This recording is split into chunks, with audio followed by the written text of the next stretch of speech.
Hey there, YouTubers. This is coinmetallurgist, and I had a great day today. Um, the Denver Coin Expo is happening this weekend, and I was able to finally go. It seems like every time it's happened the last few years, I find out about it like as it's happening, and I'm already doing something that weekend, and I don't have time to go. But I was able to find a few hours today to go, and I spent far more money than I should have. Although I definitely could have spent considerably more money there. But I'm just going to go over with you what I found there and what I purchased, and show you what I got. First off, I got the new Lincoln Cent folder, so I can start putting those in there. Like, I'm sure that's gonna last me probably my entire life almost. And I got a bunch of 2x2s because they were super cheap there.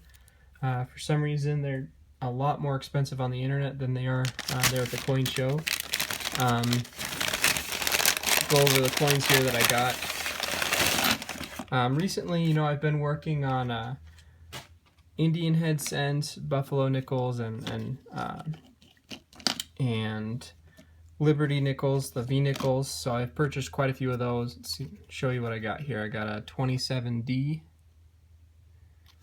buffalo, 38D buffalo, 28D, 30S. Got a 28S, 12D V-nickel.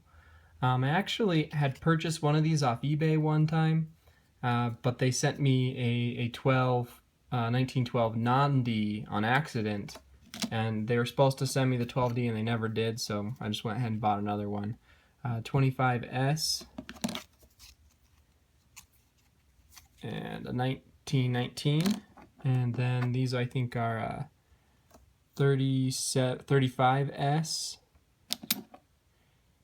37S, and a 37D. Bought all those from one dealer for I think $16 for all of those.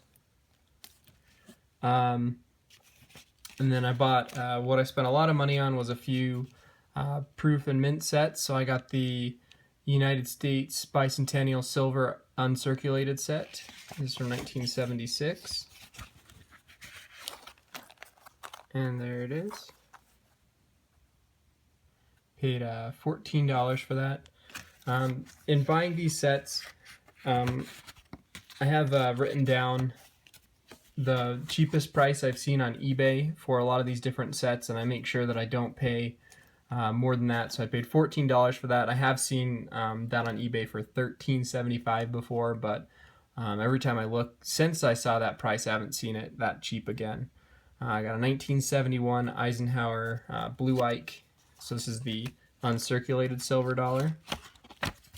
He had about 6 of these, and he let me look through them and pick out the one that I wanted. And he said I could, pick any of the cases and pick the coin I want, pick the case I want, put them together, and that's what I took. I got that for $9.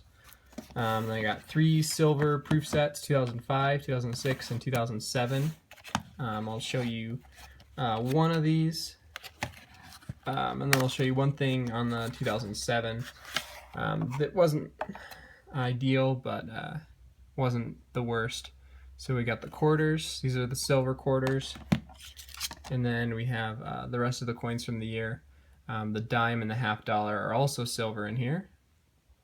All really good coins. He had a few different ones of each of these sets, so I looked through them and made sure I got a pretty good one. They all look great though. The one thing that was a bit interesting for me here is the 2007 presidential one. I don't know how well you're going to be able to see this, but the front of the case is almost shifted up a little bit, like there's a little lip right here. It's not showing really well in the video here, but there's a little lip.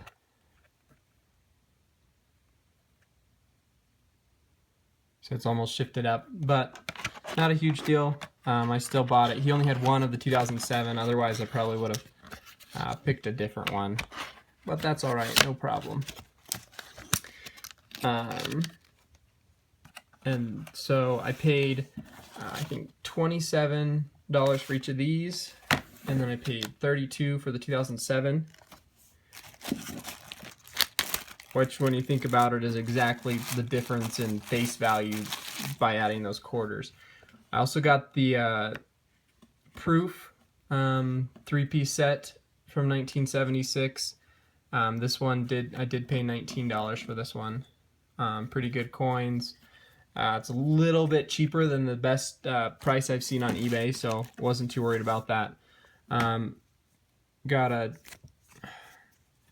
1929 D and an 1895 Indian head. I'm not gonna take that out of the plastic to show you. That's not that exciting. I'm gonna show you this real fun stuff I got here. One more some other Indian heads and stuff like that I won't show you, but I got a few coins that I hadn't had any of before, so these are kind of new types for me. Try to get some of the glare off here. So I got a 1866 shield nickel, which I don't have any shield nickels, so that's why I paid $4.50 for that. I got a half dime, 1857, real tiny. Paid $9.50 for that. I got a 1853 large cent. Paid $9.50 for that one too. And an 1865 2-cent coin. None of them are super high quality coins, high grades, but all four of these last coins I don't have any of, so these are new types for me, so that's why I was willing to spend a bit more money on them to get these. Overall I spent about $200, just under $200 if you add the cost to getting into the Coin Expo. I spent about $200, but I definitely could have spent a lot more than that on at any of the coin dealers spots there. So I was somewhat conservative. I've been saving a little bit of money to spend there. I wasn't expecting to buy these, but I saw them there and thought, oh, why not? Kind of fun to have those, and to have one more of each of these, or to have each of these types now. So I really enjoyed myself. If you should check it out if there's ever a Coin Expo in the region where you live, or if you live in the Denver region. These are really fun. There's lots and lots of different dealers there. Let's see if there's a map just of all the different booths. Well, so there's the map of all the different booths, and the whole thing's just a list of all the dealers. Or maybe not. This is there for their auction. And there's the list of the dealers. So a lot of them are from Colorado, a few of them from other places, but an absolutely wonderful event. I was very happy that I got to go this year. And they do it every 6 months here, every May and every October. So if I'm still around in Denver in October, I'll definitely go again. But I hope you enjoyed this video. I love collecting coins, and I hope you enjoyed seeing some new ones that I purchased here. If you liked the video, go ahead and give me a thumbs up down below. If you have any questions or comments, feel free to make those. I do a pretty good job of responding to most comments. And if you want to see more videos like this and others relating to coins and objects, subscribe to my channel. Thanks.